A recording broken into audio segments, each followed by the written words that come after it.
Hey everybody, this is Matt Mayoka from NBC Sports Bay Area, just checking in on Thursday morning with an update. 49ers will be back on the practice field later Thursday, so we'll have a better idea. Is Deebo Samuel out there, Jawan Jennings, George Kittle right now? A lot of the uncertainty as they head into this week 8 matchup against the Dallas Cowboys is all about the passing game. Who's Brock Purdy going to have out there with him besides Ricky Pearsall and Jacob Cowing? Basically, the two rookies are the two guys, and Ronnie Bell, of course. Those are the two guys that are full go at practice and are going to see action more than likely, a lot of it on Sunday Night Football against the Cowboys. A reminder that this is brought to you by Canyon Club Brewery. It's a brewery, a restaurant, beer garden located in Moraga, California. A very family friendly atmosphere out there. So check it out. I'm out there quite often, so maybe I'll see you sometime. And also coming soon to the Livery in Danville, right off of 680. It should be a great location. So look for that. Should be opening pretty soon. Okay, so a lot of topics I want to hit on in the morning here. Some stuff that's kind of like hovering out there about where the 49ers go from here as they head into the bye week. Of course, the trade deadline ends, or the trade deadline is November 5th. So not this coming Tuesday, but the Tuesday after. So a lot, I guess, will depend on how the 49ers come out of this game. I know there's been a lot of talk with all the movement at wide receiver around the league if the 49ers might get involved in that action. I don't necessarily see it. I don't know that wide receivers, their biggest area of concern. In fact, I would probably look at defensive line. When you look at the 49ers offense, I mean, they do have the third ranked offense in the NFL. Ricky Pearsall, who they drafted in the first round, is now getting back up to speed. Jacob Cowing is being integrated into the offense a little bit more. In fact, someone on the YouTube comments asked how many snaps did Cowing have in this last game. He had 12 snaps, caught two passes for 51 yards, including or 50 yards, including a 41 yarder deep down the field that Purdy had put out there a little bit there more for him. Probably could have been a touchdown. But I almost think that his most impressive play was a 9-yard kind of bubble screen where he caught the pass and turned it upfield and down near the goal line. I thought that was impressive the way he ran after the catch. But anyway, Deebo Samuel will be back after the bye week, if not sooner. Jawan Jennings will be back after the bye week, if not sooner, and Pearsall and Cowing. So I think that the 49ers are fine with their top three receivers. I think where they're having the most difficulty is on the defensive line. The defense has not lived up to expectations. The pass defense, the pass rush hasn't been there consistently besides Bosa. The run defense hasn't been there consistently. And so there might also be another injury. It was interesting on Wednesday. Nick Bosa was asked about Evan Anderson, the undrafted rookie from Florida Atlantic, getting his opportunity to be bumped up from the practice squad to the 53-man roster. And Nick Bosa obviously hadn't heard about that yet. And the first thing he said is he got bumped up because of Kevin, meaning Kevin Givens. Now, Kevin Givens is going through a core muscle thing. They're calling it a groin, which I guess technically it is. He didn't practice a whole lot last week, but he was able to play in the game. So it sounds to me like that's becoming more of an issue to the point where Bosa thought that maybe Kevin Givens had been placed on injured reserve. So 49ers don't have much depth on the defensive line. So that would definitely be an area, I think, where they would look. Probably the only area, certainly to me, the highest priority area.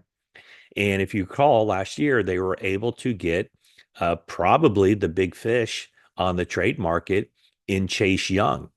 And that simply didn't work out. I mean, Chase Young looked good when he first got to the 49ers, but did not make the kind of impact the 49ers had hoped he would uh, through the middle of the season into the playoffs. So here's the thing the 49ers want to do is they want to keep an eye on the future. They do have 10 scheduled draft picks right now. They basically have picks in every round except for the fifth round because they got that pick docked. The NFL took it away in the offseason because of a salary cap violation. I don't know if you recall that, but they overpaid a player. I think it was Travis Benjamin, $75,000 3 years ago.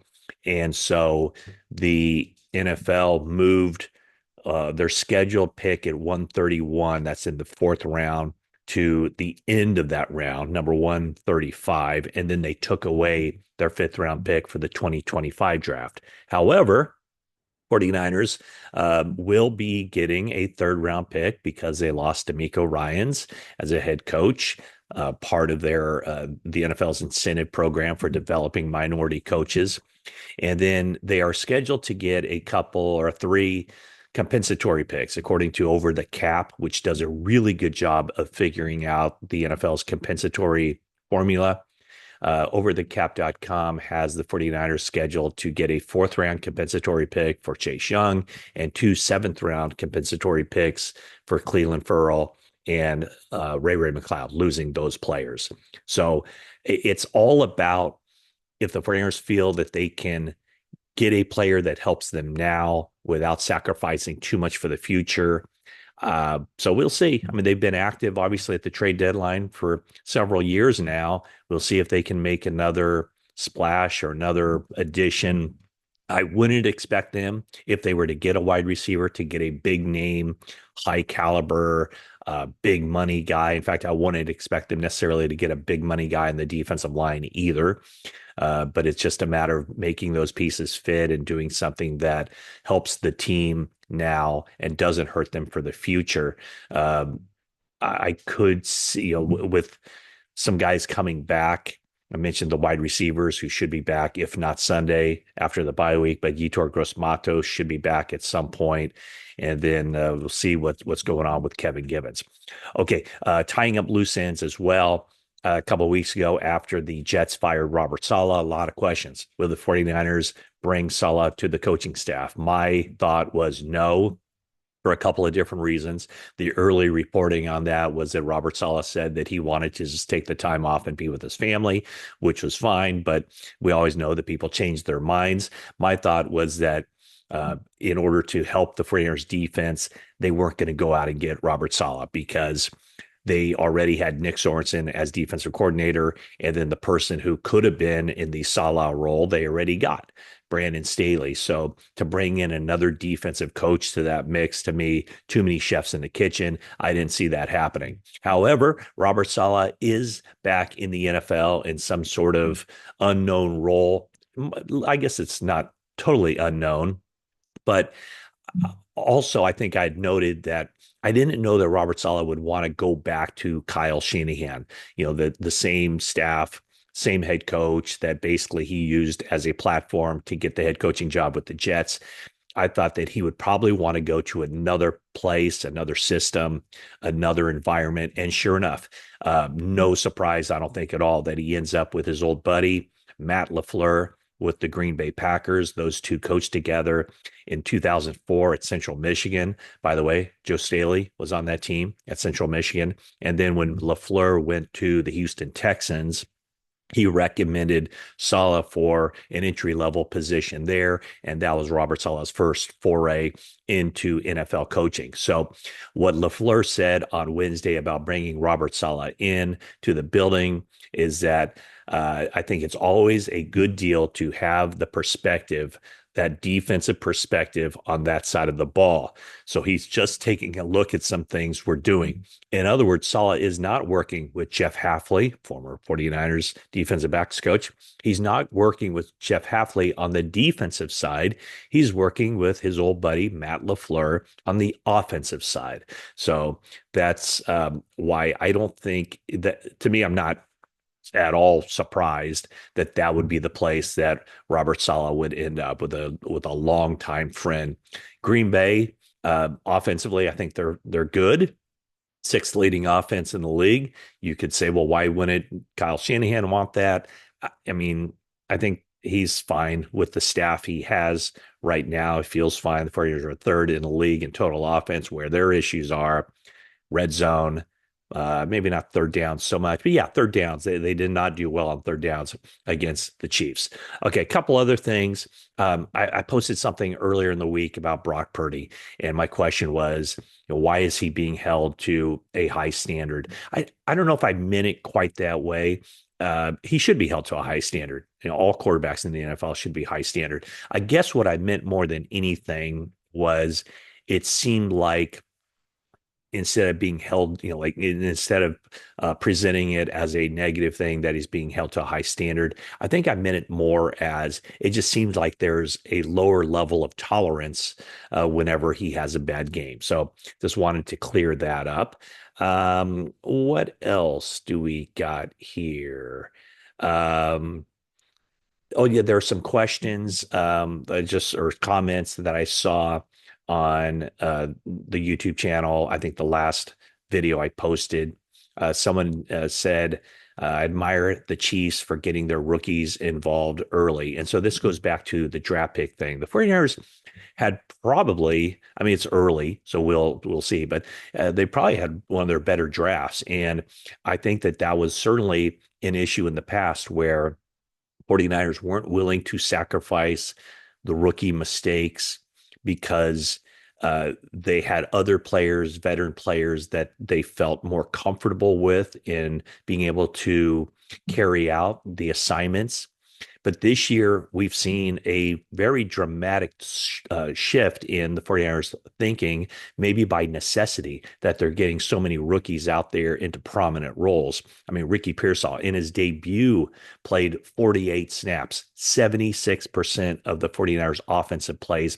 He was out there. Obviously, that was because of the injuries to Jennings, to Deebo Samuel, to Brandon Ayuk, but also we saw Renardo Green, the second round draft pick. He is now, it looks like, the full time outside corner in the 49ers nickel situation. So that means he's going to play two-thirds of the snaps for the 49ers, potentially the rest of the season.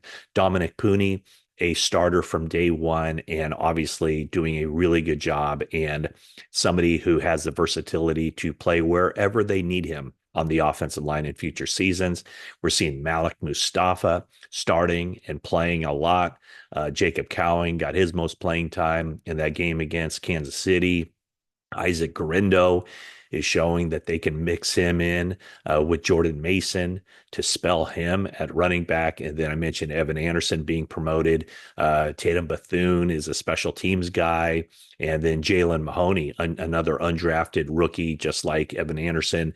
He's been bumped up from the practice squad a couple of times and seeing action on special teams as well. So 49ers are playing for a change. They're rookies and relying on those guys. Another comment I did mention on yesterday's video, and I kind of prefaced it by saying, I know this is ridiculous, but I saw Christian McCaffrey putting up basketball shots, deep range shots, three-pointers in the locker room. And I was more just kind of being self-effacing, talking about that. But a commenter did say, and I agree with this. I don't think it's ridiculous at all to take CMC being chill about putting stress on his tendons the way he did with those basketball shots. He said, I don't think it's ridiculous to say that's a good sign. He's a very controlled person, and I sincerely doubt he would take casual chances with getting back to play. If he feels that comfortable, I'm sure he has reason to be. Okay, you know what? I agree. And I did take it as a good sign that he was out there or in there in the locker room putting up basketball shots. Everything seems to be pointing in the right direction for him. And also everything seems to be pointing in the right direction for Dre Greenlaw. Of course, we saw him shove Trey McBride on the sideline, 49er sideline, the Arizona Cardinals tight end. He was out at practice early on Wednesday, just kind of, hitting the sled like I saw him do in training camp. So he seems to be making good progress as well. It certainly appears as if the timetable for McCaffrey could be that game against the Tampa Bay Buccaneers after the bye week. And then maybe a couple weeks or 2 or 3 weeks or whatever the case may be after that, 49ers could be looking to get Dre Greenlaw back in the mix too. So, when you look kind of to tie this thing all together, when you look at the 49ers trade possibilities, I wouldn't rule it out. I wouldn't necessarily expect it, but two big additions theoretically after the bye week could be Christian McCaffrey and Dre Greenlaw, and nobody they can get in a trade will give the team as big a boost as those two, as long as when they get back, they're the same player and then they stay around healthy for the remainder of the season. So once again, don't necessarily expect the 49ers to make a big splash at wide receiver with so many wide receivers already traded. Other guys, I guess, are out there on the trading market. I don't necessarily see wide receiver as a huge priority as far as getting a starting caliber player, but I definitely see defensive line, both edge rusher and defensive tackles being spots where the 49ers could address here at the trade deadline on November 5th. Thanks for watching. Please subscribe. Turn on your notifications so that you find something out or you get the notification whenever I post something. Please like and comment, and I appreciate all your support. And that's it for now.